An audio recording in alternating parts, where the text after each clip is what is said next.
おはようございます。오늘 말씀을 나눌 때 하나님의 위로와 소망이 임하게 되기를 축복합니다. 今日御言葉を分かち合うときに神様の慰め、そして神様の希望が与えられることを願います。 이 고린도 전서 말씀을 나누게 됐는데요. 第一コリントのお話で今日は分かち合うんですけれども、 고린도 전후서는 교회론에 대한 많은 가르침을 주고 있습니다. このコリント人への手紙という聖書はですね、教会論についてたくさんの教えを与えています。 그런데 고린도 교회가 완벽하고 흠이 없는 교회여서 그런 가르침이 많은 것이 아니라 それはコリント教会が完璧であり何も間違いもない教会だったからではなく、 여러 가지 문제들이 발생했기 때문에 오히려 귀한 가르침들을 주게 되었습니다. いろんな問題が発生したからこそいろんな教えが与えられるようになりました。 우리가 연약할 때 하나님은 우리를 강건케 하시는 줄로 믿습니다. 私たちが弱い時、神様が私たちを強めてくださることを信じます。 우리가 부족할 때 하나님은 채워주시는 은혜를 경험하게 하시는 줄로 믿습니다. 私たちが足りない時、神様が満たしてくださるその恵みを体験してさせてくださることを信じます。 하나님은 반전의 은혜와 반전의 역사를 일으키시는 분인 줄로 믿습니다. 神様は逆転の恵み、逆転の恵みを、奇跡を与えてくださる方であることを信じます。 아멘. 오늘 12절 말씀 한번 읽어주시기 바랍니다. 今日12節の御言葉を先に読んでいきたいと思います。ですからちょうど体が一つでもそれに多くの部分があり、体の部分はたとえ多くあってもその全部が一つの体であるように、キリストもそれと同様です。 교회는 머리 대신 그리스도의 몸된 공동체라는 것입니다. 教会は頭なるイエス・キリストの体なる共同体であるということです。 세상에 많은 조직들이 있고 공동체가 있지만 교회는 성격이 다릅니다. この世にはたくさんの組織があり共同体があるんですけれども、教会は違う性質を持ちます。 교회는 조직체가 아니라 유기체입니다. 教会は組織体ではなく有機体であるということです。 그러면 조직체와 유기체에는 어떤 차이가 있는가? では組織体と有機体はどういう違いがあるのでしょうか。 간단하게 설명을 簡 드리면 単に説明申し上げますと、 조직체는 목적이 있기 때문에 존재하게 되는 組 것입니다. 織体というのは目的があるから存在するものです。 가령 학교나 회사의 예를 들 수 있습니다. 例えば学校や会社を例に挙げることができますが、 학교는 지식을 전수하고 배우기 위한 목적을 위해서 조직됩니다. 学校は知識を伝授し、そして学ぶための目的で作られたところです。 선생님들도 필요하고 학생들도 필요합니다. 先生や学生が必要ですね。 그런데 만약에 더 이상 배움이 그 안에서 일어나지 않는다면 학교는 존재할 필요가 없죠. しかしその中にこれ以上学びがなくなってしまったら、学校は存在意義がなくなってしまいます。 어느 지역에 인구가 줄어서 더 이상 학생들이 학교에 갈 학생들이 없다. 그러면 학교는 필요하지 않은 것이죠. 例えばある地域の人口が減って学校に行く子どもたちがいなくなっちゃった。その場合、学校は存在理由を失ってしまいます。 회사도 마찬가지의 경우입니다. 会社も同じような場合ですね。 회사의 목적은 이윤을 창출하는 것이죠. 会社の目的は利潤を利益を生むことです。 그래서 이윤 창출이라는 목적을 위해서 회사를 조직하고 사원들을 모집합니다. そして利益を生み出すために会社を組織し、社員を募集します。 그런데 만약에 더 이상 이윤이 창출되지 않는다면 회사는 존재할 필요가 없는 し 거죠. かしこれ以上利益が出ないなら会社は存在理由がなくなってしまいます。 이런 게 조직체라고 하는 것입니다. こういったものが組織体というものです。 그런데 유기체는 정반대입니다. しかし有機体というのは全く正反対です。 유기체는 그냥 생명을 갖고 있고 존재하기 때문에 자연스럽게 목적이 생깁니다. 有機体というものはただ命をすでに持っていて、そして存在するからそこから目的が生まれるといった形です。 가령 여러분 가족이 다 있으시잖아요. 例えば皆さん家族がいらっしゃると思うんですけれども、 그러시죠? ですよね。 네. 지금 만약에 혼자 살고 계신 1인 가구일지라도 나의 원가정이라도 있잖아요. 今一人暮らしをしている方でも元の家族というのがありますから、 근데 가족은 어떤 목적을 추구해야만 가족은 아닙니다. しかし家族というものはある目的を追求してこそ家族というわけではありませんね。 가족이 모여서 뭐 휴가를 함께 간다든지 가족이 모여서 다 같이 봉사를 한다든지 어떤 일을 하지 않아도 그냥 가족은 가족입니다. 家族が全員集まってどっか遊びに行くとか家族が集まって何かの奉仕をするそういった目的がなくても家族は家族です。 네, 이런 가족은 조직체의 성격이 아니라 유기체의 성격이라는 こういっ 것이죠. た家族は組織体ではなく有機体の性格を持ちます。 사람의 몸이 생명이 있기 때문에 살다 보면 하고 싶은 게 생겨집니다.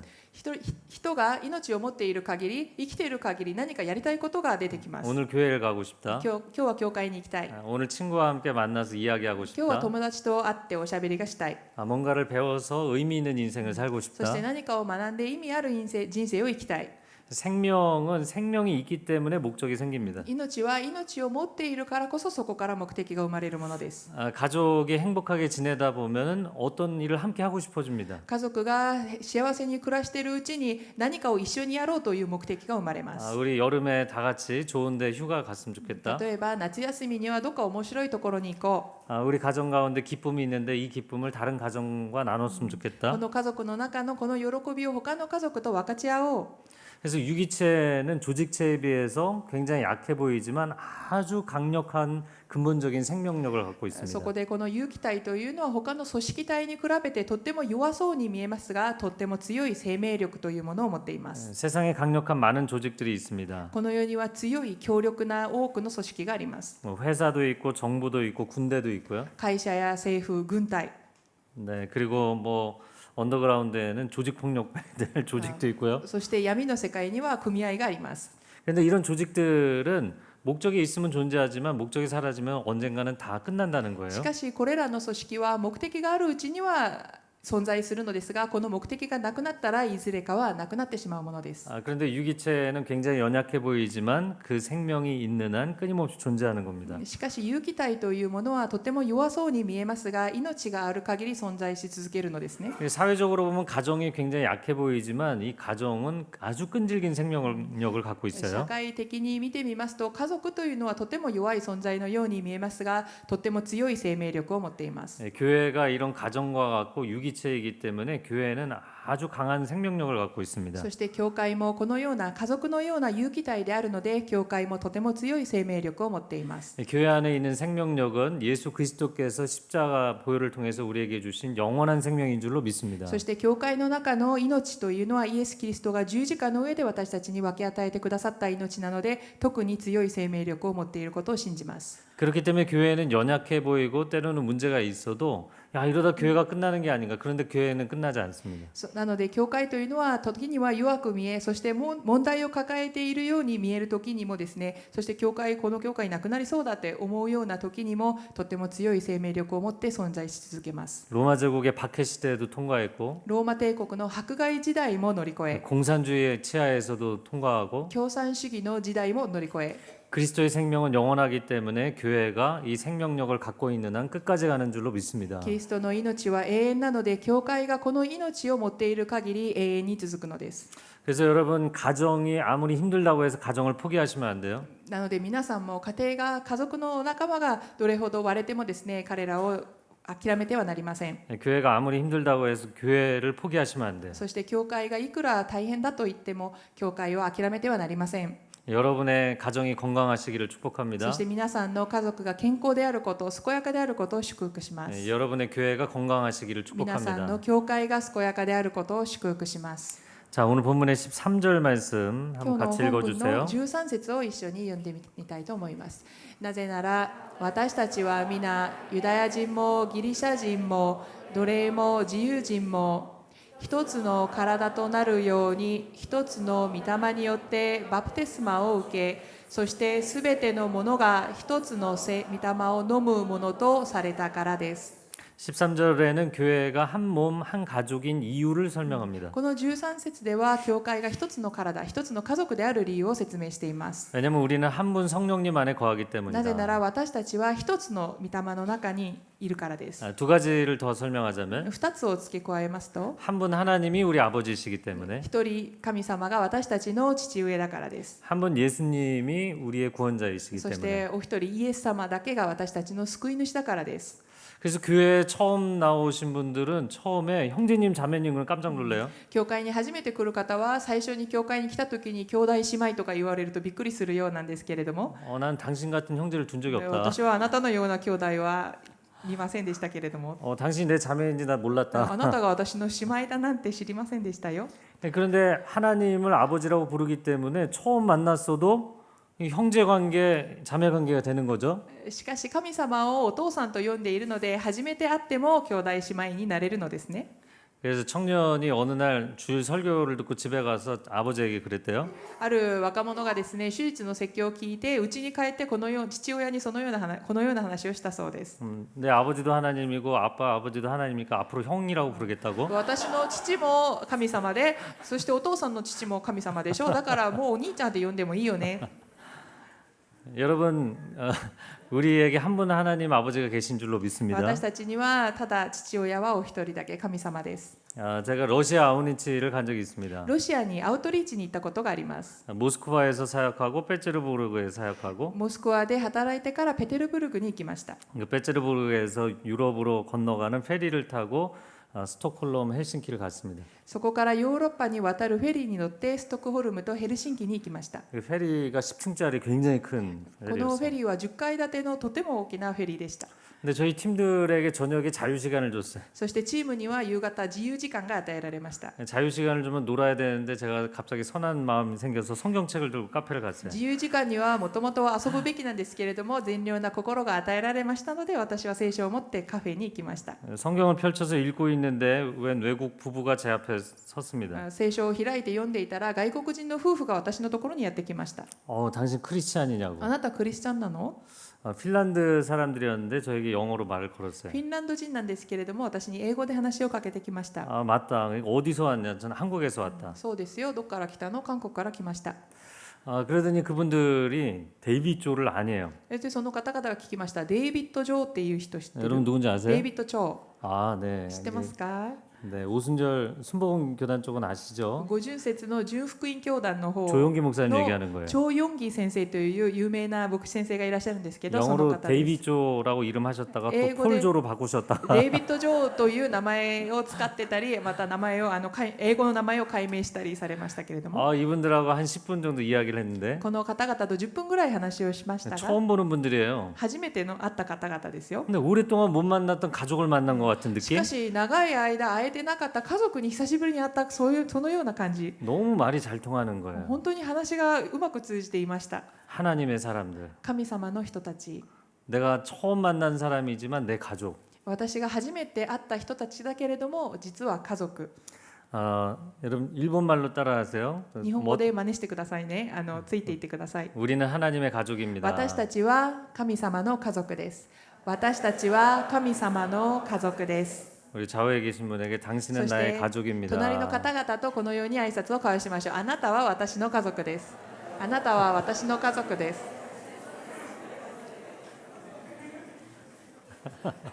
너무 즐거워하시네요. なんかなぜか楽しそうなんですけれども。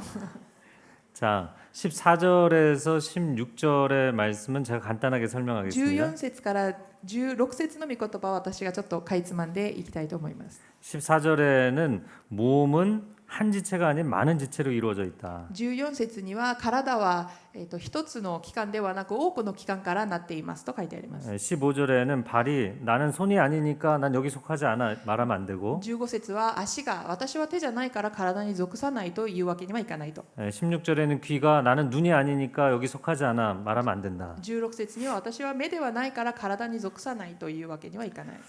교회는 다양성 속에 일치가 있습니다. 教会は多様性の中に一致というのが存在します。 네, 교회는 정말 다양한 사람들이 있지만 하나된 한 가족이라는 것이죠. 教会はいろんな人が集まるけれども一つになった一つの家族ということです。 가정에서도 한 배에서 태어난 자식들이 얼마나 다릅니까? 家庭でもですね、親は同じ親から生まれたのに兄弟が性格が全く違うケースがありますね。 전 두 아들인데 큰 아들이 고3, 둘째 아들이 중2입니다.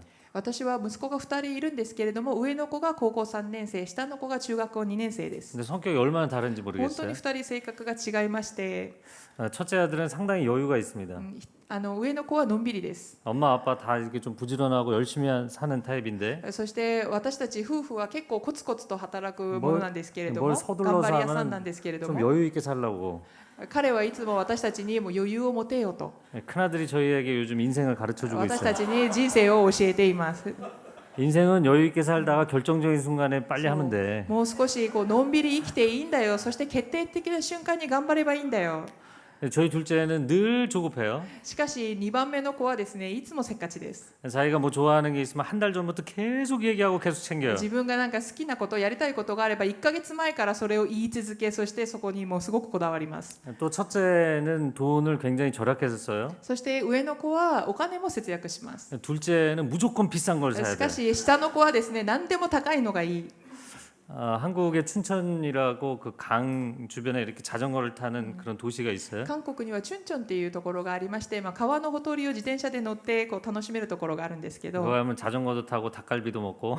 そして自転車に乗ったりタッカルビを食べる有名なところなんですが、 근데 이제 어렸을 때 애들 데려가서 많이 놀았습니다. 小さい頃に彼らをチュンチョンに連れて行って一緒に遊んだりしました。 근데 한 번은 자전거 1시간 타고 마트에 들어가서 아이스크림을 あ 사줬어요. る時はですね、自転車を1時間ぐらい乗ってからスーパーマーケットに入ってアイスクリームを買ってあげようとなりました。 그래서 제가 두 아들에게 뭐든지 먹고 싶은 거 하나 먹어라. 2人に何でもいいから1つ選んでと言いました。 그래서 저희 큰 아들은 무조건 500원짜리 제일 そ 싼 して 거. 上の子はですね、500円、50円ぐらいなんですけれども、一番安いアイスクリームを無条件的に選びます。 둘째는 그런데 달라요. しかし2人目は違うんです。 얘는 아주 강력한 믿음이 있는데 強い信仰を持っているんですが、 가장 비싼 게 가장 맛있다. それは一番高いのが一番美味しい。 그래서 2,500원짜리 딱 집는 な 거예요. ので2500ウォンぐらいの250円ぐらいのアイスクリームを選びました。 둘째는 제가 은혜를 베풀 걸 알고 있어요. そしてその下の子はですね、私が恵みを施すだろうということを分かっているん 근데 です 형이 ね。 은혜를 베풀지 않아요. しかしお兄ちゃんがそこで恵みをカットしました。 형이 동생에게 그 순간 얘기합니다. お兄ちゃんが弟に言います。 내려놔. 置いておいてよ。返してよ。 비싼 거는 네가 나중에 돈 벌어서 사 その 먹어. 高いのはさ、自分が稼いで買うものだよ。 성격이 너무나 다릅니다. 性格が本当に違うんです。 그래서 두 아들을 보니까 첫째는 율법, 둘째는 은혜입니다. なので2人の息子を見ますと、1番目は立法、そして2番目は恵みというふうに 대부분의 집들이 特 비슷할 徴づけるこ 거예요. とができます。皆さんもほとんどそういう傾向にあるんじゃないかなと思うんですけど、 여러분 교회 안에 있다 보면 서로가 다릅니다. 皆さん教会の中にいて経験しますと、みんなそれぞれ異なりますね。 그런데 나는 너와 다르기 때문에 난 여기 속하지 し 않겠다. かし私はあなたと違うから私はここに属さない。 그렇게 말하면 안 된다는 そういうふ 겁니다. うに言ってはいけないということです。 이 순모임 할 때도 서로가 다르면 생각이 다르면 참 이 순 나눔하기가 쉽지가 않아요. 寸の集まりの時も同じです。お互い考え方が違うので分かち合うことが簡単ではありません。 난 당신과 다르기 때문에 나 이 순모임 속하지 않겠다. 私はあなたと違うからもうこの寸には属さない。 여러분 가족이라는 것은 그냥 있는 모습 그대로 받아주는 게 가족입니다. しかし皆さん、家族というのはありのままの姿を受け入れるのが家族ですよ。 근데 이게 말이 쉽지 있는 그대로 받아준다는 게 세상에서 제일 어려운 거예요. しかし言うは易しでですね、ありのままの姿を受け入れるということはこの世で一番難しいミッションではないでしょうか。 하나님의 아버지시고 예수님 구원자이시고 성령님 보혜사 되시는 요 하나만 똑같고 나머지는 다 달라요.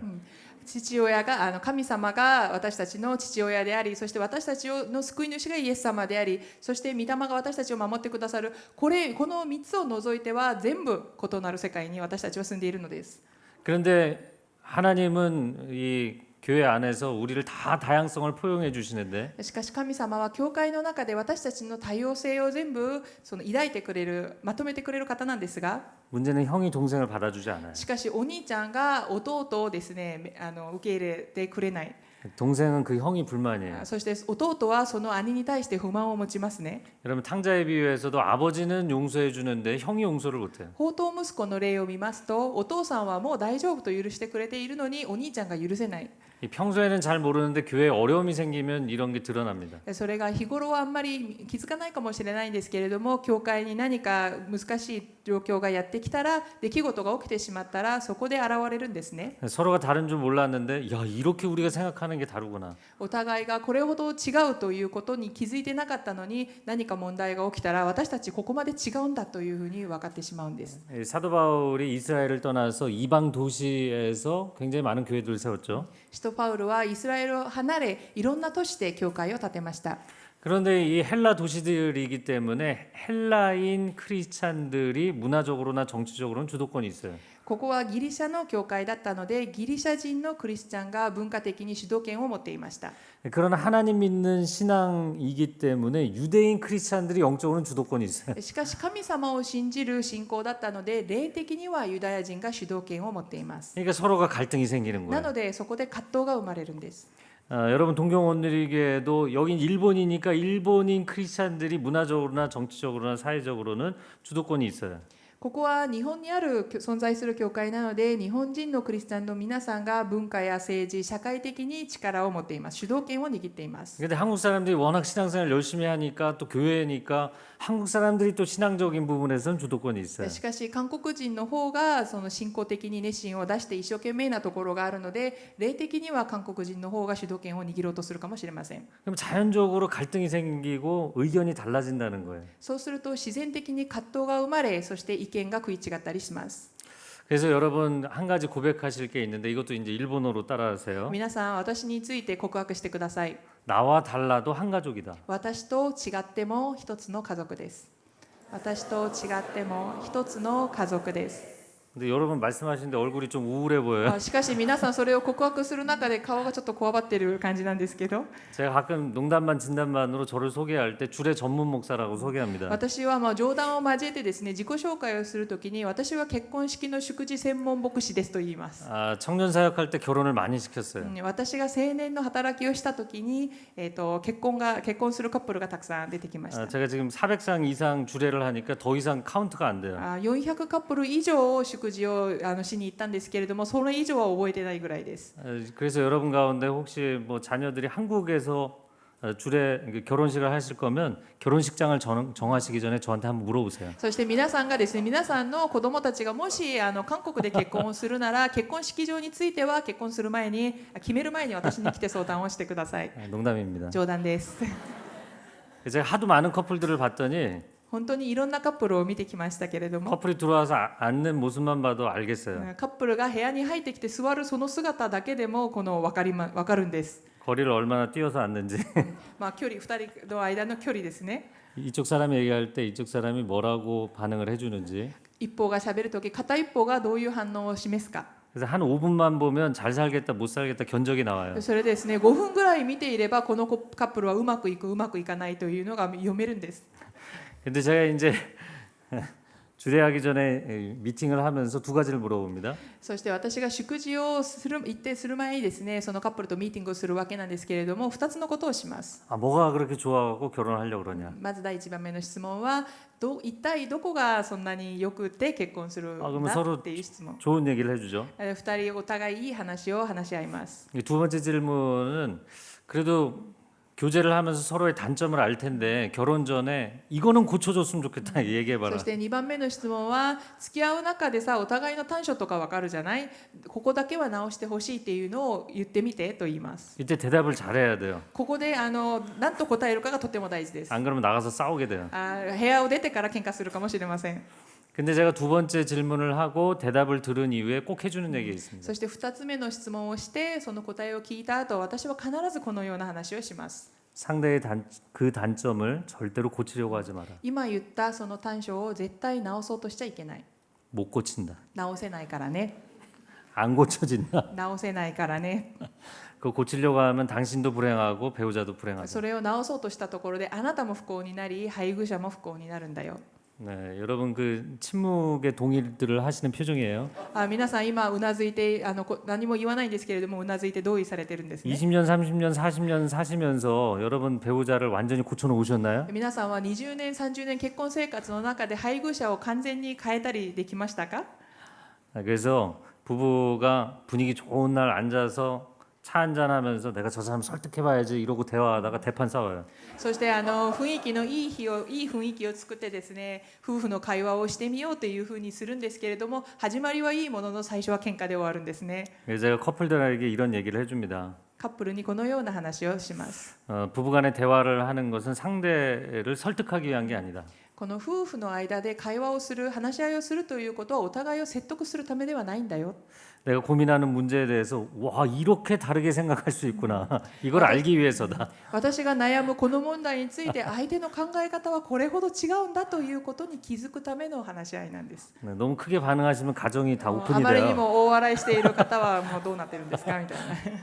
그러니까 우리가 대화하는 거는 야 이렇게 다를 수 있구나 이거를 깨닫기 위해서 대화를 하는 거예요. 私たちがこういう話し合いを夫婦の間で話し合いをするときはお互いここまで違うんだというその違いが存在することを分かるために会話をするんです。 어떤 이슈에 대해서 일본 성도들과 한국 성도들이 생각하는 게 당연히 다를 수밖에 そ 없어요. して何かの一種について韓国の信徒もしくは日本の信徒の間で考え方が違うというのは当たり前です。 바라보는 관점이 다르고 접근하는 방식이 다르고 풀어가는 방식이 다르게 돼 있어요. それはそれを見る見方、そして接近方法、そしてそれを解決する解決方法が異なるのが当たり前です。 당신은 나와 다르기 때문에 나는 여기 속하지 않겠다 이렇게 얘기하면 안 돼요. 私はあなたと違うから私はここに属さないと言ってはならないということで 그래서 す。 동경원누리교회가 한국 성도들은 일본 성도들을 축복하고 일본 성도들은 한국 성도들을 축복하는 교회 되시기를 바랍니다. それで東京塗り教会が韓国人信徒は日本の信徒、そして日本の信徒は韓国の信徒をお互い祝福する教会になることを祝福します。 네, 한국 성도들은 나가서 일본 성도들을 자랑하셔야 돼요. 그리고 일본 성도들은 나가서 한국 성도들을 자랑하셔야 돼요. 韓国の生徒は外に出てですね日本の信徒について生徒について自慢しなければなりません。そして日本の信徒も外に出て韓国の信徒を誇りに言わなければなりません。 아, 한국 사람들 때문에 힘들다. もう韓国人たち大変だよ。 아, 일본 사람들 때문에 힘들다. もう日本人大変。 아, 다 하신 건가요? 예. 근데 제가 이렇게 가정 신방을 하면 부부가 자리에 앉습니다. そして家庭訪問をするわけなんですけれども夫婦がテーブルにつきます。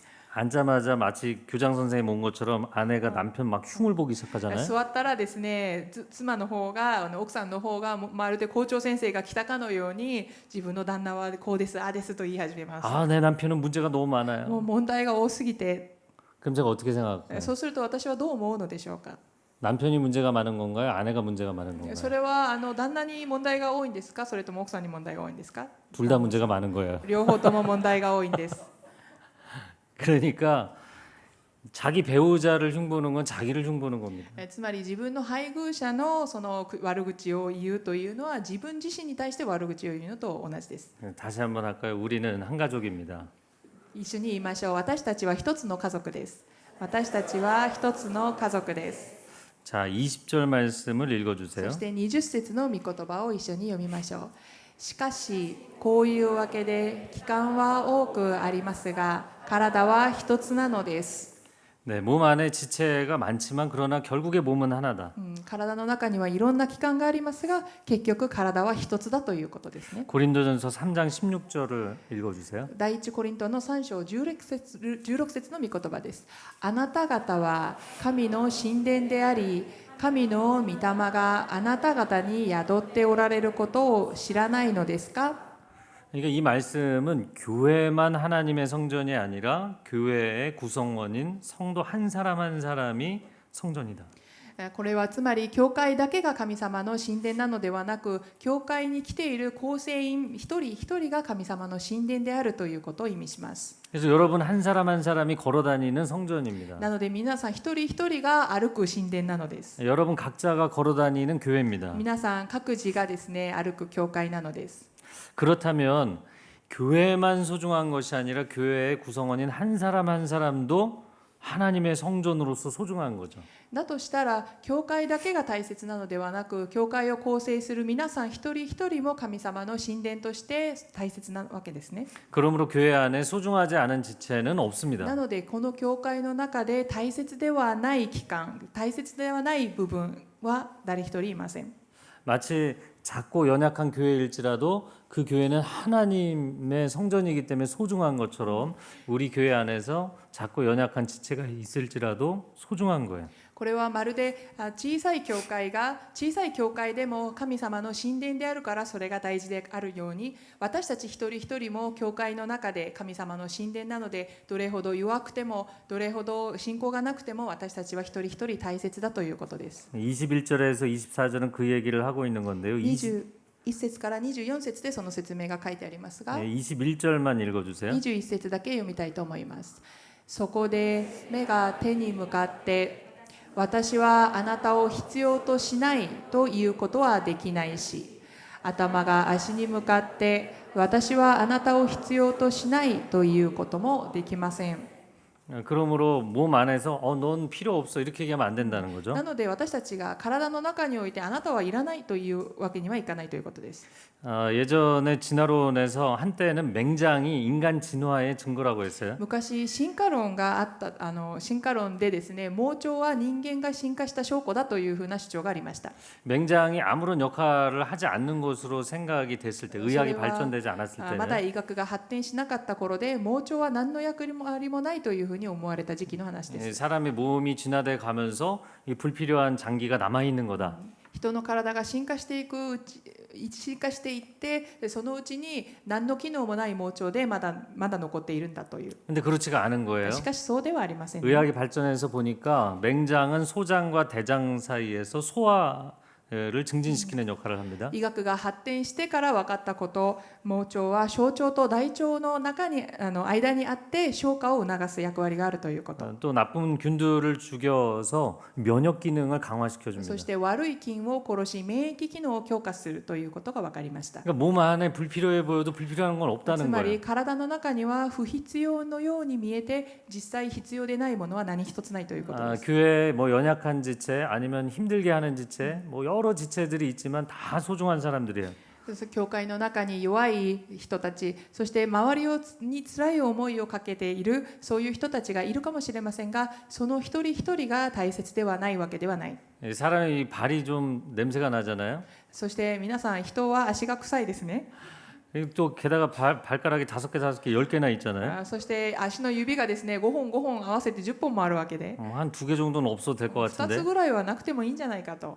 게다가 제일 펑퍼짐한 엄지발가락이나 좀 갈수록 찌그러져가는 새끼발가락이나 そして一番場所を取る親指だったりですね、一番斜めにこう傾いていく小指だったりいらないんじゃないかと。 여러분 그런데 새끼발가락이 없으면 어떻게 되는 줄 아세요? しかし皆さん、足の小指がなかったらどうなるかご存知ですか？ 사람이 서 있을 수 없습니다. 人が立っていることができなくなるそうです。 여러분 새끼발가락이 인생의 세월이 가면서 자꾸 옆으로 눕는 이유가 뭘까요? 皆さんの親指がどんどん倒れていくその理由は何でしょうか？ 여러분의 몸무게를 받쳐주는 皆さんの体重を支えるために、 몸의 균형을 잡아주는 가장 힘든 일을 하고 있어요. 体のバランスを取る最も辛い仕事をしているんですよ。 집에 가서 예뻐해 주세요. 家に帰ったら可愛がってあげてください。 엄지발가락이 없으면 어떻게 そして 될까요? 親指はどうでしょうか？ 네, 엄지발가락이 없으면 사람이 달리다가 스탑을 못해요. 親指がない時は、ない人は走ってストップすることができない。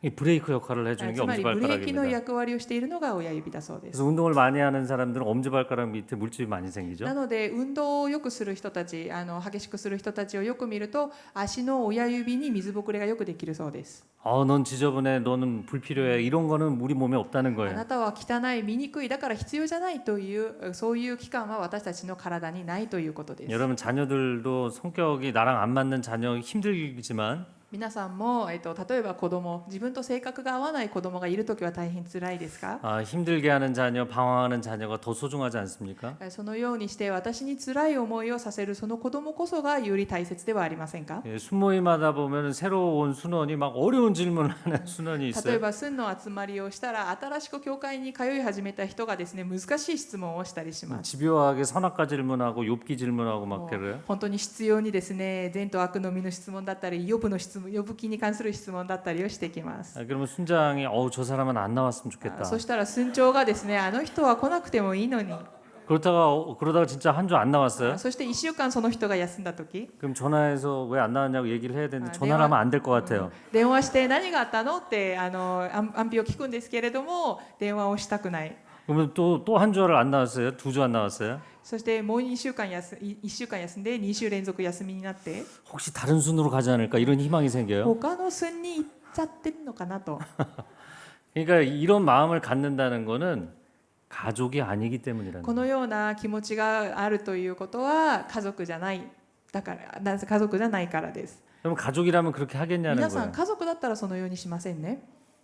내가 지금 아들이 태어났는데 딸이 태어났는데 나랑 성격이 상극이에요. 息子や娘が生まれた時に私と性格が全く違う子だとしましょう。 얘가 막 자꾸 질문하면서 날 힘들게 해요. そしていろんな質問で私にも大変な思いをさせる。 근데 오늘 학교 갔다가 얘가 혹시 우리 집에 안 들어오면 참 좋겠다 이런 생각 하나요? しかし彼が学校に行ってそして家に帰ってこないといいなというふうに思いますか？ 오늘은 귀가 하다 우리 집에 안 들어오고 옆집에 들어가면 좋겠다 이런 생각 今 하나요? 日は学校から帰りに家じゃなくて隣ん家に入ってくれればいいのになって思いますか？ 그런 생각을 하면 교회가 아니라는 거예요. そのような考えがあるということはすでに教会でないということです。 그런 생각을 하는 것은 우리가 세상적인 조직으로 전락해 버리는 거예요. それはつまりそのような考えがあるということは私たちがこのように似た組織体へと転落してしまったということです。 지난 1학기 동안 저는 양재 수요 저녁 예배 때 구약 성경 통독을 했어요. この1学期の間、私はヤンジェキャンパスの水曜日の夕方に聖書通読の講師を務めました。 근데 뭐 많지 않을 것 같아서 뭐 궁금하신 거 있으면 다 질문하면 제가 다 답변하겠다고 あ 했어요. んまり人数も多くないだろうと思って、気になるところがあれば全部質問してください、全部答えますと話 근데 しました。 예상보다 좀 많은 분들이 등록을 했는데 720명이 し 등록을 かし予 했어요. 想を上回って720人が登録しました。 제가 그거를 매주 답변을 700명이 질문하고 답변을 하다 보니까 한 4, 50장씩 A4 4, 50장씩 써서 답변을 했어요. そして700人が質問してくるその全ての質問に全て答えようとして、頑張った結果 A4 用紙で40枚から50枚ぐらいの回答を出すほどになりました。 제가 너무 할 게 많아갖고 나중에 쓰러질 것 같더라고요. 本当にですね、量が多すぎて倒れそうになりました。 그래도 끝까지 열심히 답변했습니다. それでも最後まで頑張って答えを出しました。 근데 한 30대 중반의 싱글 여성이 있는데 질문을 자꾸 똑같은 질문해요. しかし30代の半ばの女性の生徒がですね、いつも同じような質問をしてくるんです。 도대체 하나님이 선악과 무슨 의도로 만든 一 거냐? 体どういう意図でですね、神様は善と悪の実を作ったんですかでしょうか 하나님이 ね。 바로를 강팍하게 했다고 하는데 바로가 무슨 잘못이냐? 神様がパラオの心を堅くなにしたと書いてあるんですけれども、パラオは一体何を間違えたんでしょうかね。 하나님이 다윗을 충동하셨다고 되어 있는데 다윗이 인구조사한 게 뭐가 잘못이냐? 神様がダビデを突き動かしたと書いてあるけれども、ダビデが人口調査をしたのは一体何の間違いだったのでしょうか、ね。 끊임없는 하나님에 대한 불신. そういう絶えず神様に対する不信感を表しました。 당신은 믿음이 없다 이렇게 답변하나요? そしてあなたは信仰がないですという回答。 제가 똑같은 질문이지만 매번 똑같이 정성껏 답변을 해드렸어요. あなたは信仰がないではなくて、私は同じような質問に対して一生懸命毎回頑張って解説をしてあげました。 이분이 어느 날 나는 30년 동안 이 묵어있던 영적인 채증이 풀렸다. 私は30年間も抱えていた霊的なわだかまりがここに来て解けました。 내가 가는 교회마다 이렇게 질문하면 너는 믿음이 없다 이렇게 얘기했어요. 私が教会に行ってですね、このような質問をすると、教会はすべてこういう回答をしてきた。つまりあなたには信仰がないんだねと。 대학부 다닐 때도 혼나고 청년부 다닐 때도 혼나고 そして大学部に行った時も罵られ、青年部でも罵られ、 아무도 나에게 대답은 안 해주고 혼내기만 했어요. 誰も私にちゃんとした回答をしようとせずに、いつも私のことを叱って怒ってました。 그분이 하나님에 대한 믿음을 갖게 됐어요. そして彼女は神様に対して信仰を持つようになりました。 할렐루야. ハレルヤ。 또 한 커플이 등록을 했어요. そしてあるカップルがまた登録をしました。 결혼한 지 한 25년 됐는데 남편이 주일날 신앙은 있는데 교회를 안 나와요. 結婚して25年ぐらい経っているそうなんですけれども、その旦那さんが信仰はあるけれども教会には出席しない。 왜냐하면 이분은 조기 축구에 미쳐 있는 분이에요. なぜなら日曜サッカーに行かないといけないから。 그러니까 아내가 주일날 하도 안 나오니까 그러면 수요일날 저녁에 성경 공부하자. じゃあ日曜日が無理なら水曜日の夕方に聖書の勉強をしようというふうに奥さんが誘ったそうです。 1년에 주일날 예배 한두 번 나오는 분이 수요 성경 통독을 시작했어요. そして年に1回か2回ぐらい手術礼拝に来る方なんですけれども、水曜日の聖書通読を始めました。 그러더니 성경 읽는 재미에 푹 빠지게 そ 됐어요. して聖書を読む楽しさを分かってきました。 구약 통독 진도가 끝나는 날 이분은 신약까지 다 읽었어요. そして旧約の通読が終わる日にすでに新約を始めるぐらいの熱心さでした。 그리고 주일날 축구를 포기하고 예배를 나오기 そして手 시작했어요. 術にサッカーを諦めて礼拝に来るようになりました。 할렐루야. ハレルヤ。 여러분 우리가 교회는 정말 이 사람 왜 신앙인데 이렇게 세속적이지? 왜 이 사람 이렇게 삐딱하게 질문하지? 모든 사람을 받아주는 게 교회입니다. 私たちは、どうしてこの人はこんなひねくれた質問をするんだよ、どうしてこんなに歪んだ視線で神様を見るんだよというふうに非難があるかもしれませんが、そのすべての人々を抱きかかえ、そして受け入れてあげるのが教会です。 교회는 멀쩡하고 괜찮은 사람들만이 다니는 곳이 아니에요. 教会は見栄えが良くて、そして素晴らしい人たちが通っているところが教会ではありません。 교회는 문제가 있고 어려운 사람들이 와서 변화되는 곳이 교회입니다. 教会は問題を抱え、そして苦しい人たちが来て通って、そしてその問題を解決してもらうところが教会です。 교회 안에 없어도 되는 지체는 없다. 教会にはなくてもいいようなそういう機関はありません。 아, 人はいませ 당신 ん。 뭐 1년에 2번 교회를 나오려면 안 나와도 된다. 뭐 이런 거 もう1 없어요. 年に1回や2回教会に来るならもう来なくてもいいんじゃないということはありえません。 자, 25절 6절 읽어보겠습니다. 25節26節を読んでみましょう。 읽어주세요. それは体の中に分裂がなく、各部分が互いにいたわり合うためです。もし一つの部分が苦しめば、すべての部分が共に苦しみ、もし一つの部分が尊ばれれば、すべての部分が共に喜ぶのです。 네, 몸 안에 분열이 없으려면 26절에 함께 아파하고 함께 기뻐해야 된다. 体の中に分裂がないために26節を読んでみますと、共にいたわり、そして共に喜べばいいということです。 예, 탈무드에서 이런 얘기가 나옵니다. タルムードにこのような話が出てきます。 몸이 하나고 머리가 둘이면 하나냐 둘이냐. 体が一つで頭が二つの場合、これは一人なのか二人なのか。 아, 그런데 지혜로운 답변이 나옵니다. そしてここに知恵のある答えが出てきます。 한쪽 머리에 뜨거운 물이나 찬물을 부어서 반대편 머리도 반응하면 하나고 반응 안 하면 둘이다. 片一方の頭に冷たい水や熱い水を注いで、そのもう片一方の頭が反応すれば一つで、反応しなければ二つなんだと。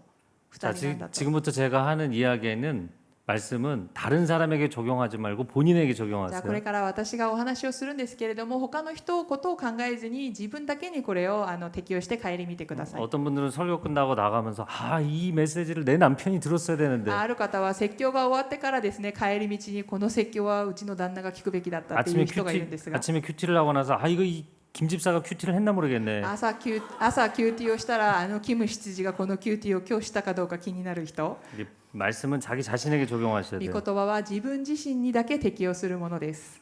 여러분 함께 아파하고 함께 기뻐해야 하나라는 것입니다. 皆さん共にいたわり、そして共に喜び、それが一つになるコツです。 동경 온누리교회의 힘든 시간을 여러분이 그래도 성숙하게 지나가고 있는 것은 정말 좋은 일입니다. 東京塗り教会のこの辛い時期を皆さんがとても成熟した信仰で乗り越えているということはいいことです。 그러나 저는 여러분에게 몇 가지를 좀 권하고 싶습니다. しかし皆さんにいくつかをお勧めしたいと思います。 함께 아파하고 있는가?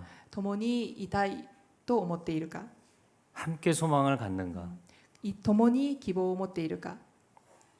여러분 크리스찬은 비판하지 않고 분별하는 사람들입니다. 皆さんクリスチャンはですね、批判しないで分別する人たちです。 비판과 분별은 같지만 다른 거예요. 批判と分別は似たようなものであるけれども違うものです。 옳고 그름을 안다는 것은 똑같은 것 같지만 正しいことと間違いを分別するということは同じですが、 분별은 살리는 것이고 비판과 정죄는 죽이는 거예요. 分別は生かすものであり、批判と罪に定めることは殺すものであります。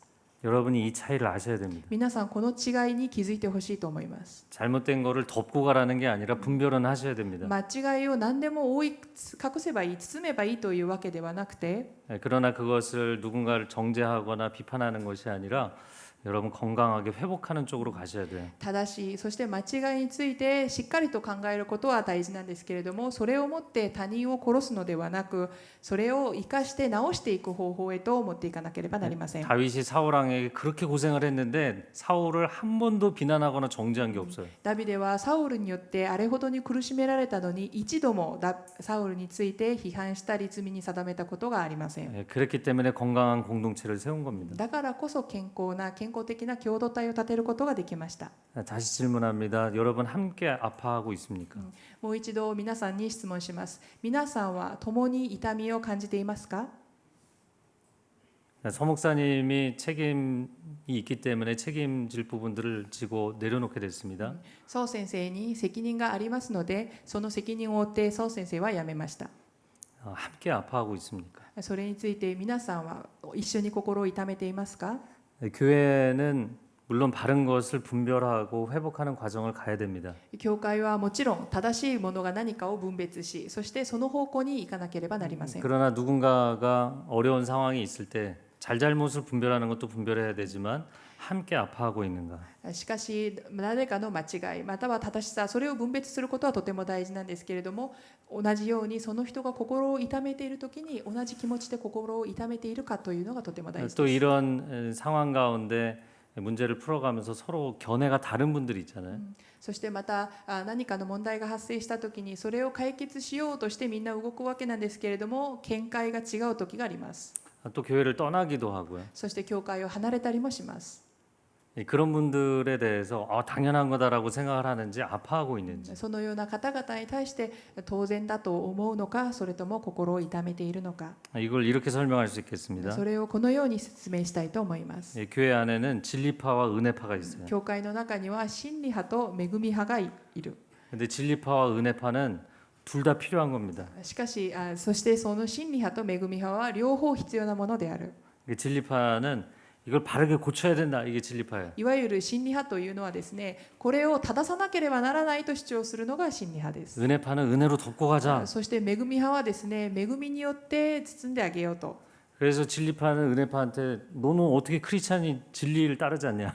そして真理派は言うんですね、あなたはクリスチャンだから正しい方向に考えなきゃいけないんだよ。 은혜파는 진리파에게 어떻게 크리스찬이 은혜가 없냐. そして恵み派は真理派にクリスチャンなのに恵みがないなんて。 저를 일본어로 따라하세요. 하나님은 은혜와 진리의 そし 하나님이십니다. て日本語でこのようにみんなで話しましょう。神様は真理と恵みの神様です。神様は真理と恵みの神様です。 은혜와 진리의 완벽한 균형은 하나님밖에 없어요. 恵みと真理の完璧なバランスが取れる方は神様しかいません。 그래서 교회에서 진리를 주장하는 사람과 은혜를 주장하는 사람이 함께 가야 돼요. なので教会では恵みを主張する人たちと真理を主張する人たちが共に行かなければなりません。 왜냐하면 교회라는 공동체는 은혜와 진리가 다 필요하기 なぜな 때문입니다. ら教会という共同体は恵みと真理が共に必要な共同体だからです。 그래야만 몸된 교회를 살려낼 수가 있어요. それでこそイエスキリストの体なる教会を生かすことができるのです。 제가 이렇게 설명해 こ 보겠습니다. のように説明することも 지금 암에 걸린 중환자가 있어요. 例えばがんにかかった患者がいます。 그럼 진리파는 당장 수술을 해야 돼요. 真理派はそれに対して今すぐに手術をしなければなりません。 근데 의사들이요 수술을 해야 돼도 체력이 안 되면 체력부터 보강시켜 놓고 수술합니다. しかしお医者さんはお分かりだと思うんですけれども、あんまりにも体力が落ちている時にはその体力をある程度戻してから手術をするんですね。 지금 은혜와 진리가 함께 가야 되는데 은혜는 완전히 빼고 진리로만 이게 병이 있으니까 무조건 수술한다 그러면 그 사람 죽어요. 真理と恵みが両方必要なんですけれども、真理だけを考えてしまって、この人は病気があるからつまり手術しなければならないんだということだけを主張すれば、その人は死んでしまうかもしれ 근데 ません。 정반대로 그래도 진리의 칼날을 어떻게 되냐 은혜로 덮고 가자 이게 잘 그냥 먹이고 잘 재우고 괜찮을 겁니다 이렇게 얘기해요. しかし反対で真理のメスをこの人につけるのはかわいそうだから、じゃあ包み隠してとりあえずいいものを食べさせ、そして休ませればこの人は治るかもしれないという恵み派だけの考え方があるとしたら、 그러면 그 중환자에게 진리는 없이 은혜만 베풀면 살아나냐? 그건 못 살아나요. じゃあこの人に真理のメスなしに恵みだけを与えてこの人は生き返ることができるのでしょうか。そうではありませんね。 은혜와 진리가 정반대인 것 같지만 사실은 하나로 같이 가야 되는 겁니다. 恵みと真理は正反対に見える時もありますが、実は一つになって一緒に突き進まなければならないものです。 그래서 결국에 유기체는 생명을 살리는 결정을 해야 되는 そして 겁니다. 結局有機体というものは命を生かす決定を下さなければなりません。 교회도 살려야 되고 教会も生かさなければならない。 성도들도 살려야 되고 生徒たちも生かさなければなりませ 생각이 ん。 다른 성도들도 다 살려내야 되고 お互い考え方が違っていても一人一人を生かさなければなりません。 그리고 목사님도 살려내야 そして 되고 牧師も生かさなければなりません。 그분이 여기 목회만 끝나고 그다음에 목회 안 하실 분이 아니잖아요. そしてその先生はここで牧会が終わったからとして永遠に牧会から手を離すような方ではないですから。 그렇다면 그분의 어떤 부분에 대해서 책임을 지고 내려놨어도 우리가 그를 블레싱할 마음이 있는가? その先生が一連の事件において責任を負って辞められたけれども、その先生を私たちはブレッシング、祝福する考えを私たちは持っているかどうか。 목사님이나 아니면 교회를 떠난 성도들이나 정말 우리 마음 가운데 그들이 앞으로 잘 되기를 원하는 마음이 있는가? 牧師先生だけではなく、この教会を離れた生徒についても彼らを祝福し、本当にうまくいってほしい、という生きてほしい、うまくやってほしいという気持ちを私たちが持っているかどうか。 저는 이 동교 온누리교회도 잘 되기를 원하고 떠난 목사님이나 아니면 성도님들도 잘 되기를 원합니다. 私たちはこの東京おんぬり教会に残っている皆さんがうまくいくことを、そしてここを離れた牧師先生や生徒たちがうまくいくことを私は両方祝福します。 어떤 분이 생각하기를 그들은 잘못했으니까 잘 되면 안 된다 이렇게 생각한다면 ある方もし誰かがですね、あの人たちは間違いを犯したからあの人たちはもう適当にもうまくいかなくても別にいいやと思う方がいらっしゃれば、 그건 아버지의 마음이 아니라 큰형의 마음인 거예요. それは父の心ではありません。兄の心です。 여러분 우리가 정말 한 가족이라면 서로를 축복하는 마음을 가져야 됩니다. 私たちが本当に一つの家族なら、私たちはお互いを祝福する心を持たなければなりません。 바르게 고칠 것은 고치고 축복할 것은 축복하고 正すことは正す、そして祝福することは祝福しなければなりません。 하나님께서 동경 온누리교회를 건강하게 회복해 가시는 시간이 되기를 神 축복합니다. 様がこの東京おんぬり教会をさらに健康にしていく時間になりますことを祝福します。 함께 一緒 기도하겠습니다. に祈りましょ 사랑하는 주님, う。愛する主よ、 우리 자신도 늘 잘못과 실수가 많은 죄인들입니다. 私たち自身もいつも罪と咎の多い罪人です。 교회를 바르게 해가면서 教会を正しく生きる中で、 잘못한 사람들을 정죄하기까지 가지는 않게 하시고 教会を正す中で間違った人たちを罪に定めるのではなく、 우리에게 하나님의 은혜가 필요하지만 私たちに神様の恵みが必要ですが、 모든 것을 그냥 무조건 덮고 갈 수는 없습니다. すべてを覆い隠し包むわけにもいきません。 은혜와 진리가 서로 다른 것 같지만 함께 갈 수 있는 교회 되게 하옵소서. 恵みと真理がお互い異なるもののように見えますけれども、そのバランスが取れる私たちとなりますように、 영적으로 건강한 교회가 되게 霊 해주십시오. 的に健康な教会となりますように、 서로가 다시 한번 기도하면서 한 마음이 되게 お 하시고 互いがもう一度祈り、そして心を一つに合わせることができます 한 ように、 가족이 되게 하여 一つの 주옵소서. 家族にならせてください。 예수님의 이름으로 イエス様の 기도합니다. 皆によってお祈りいたしました。 아멘.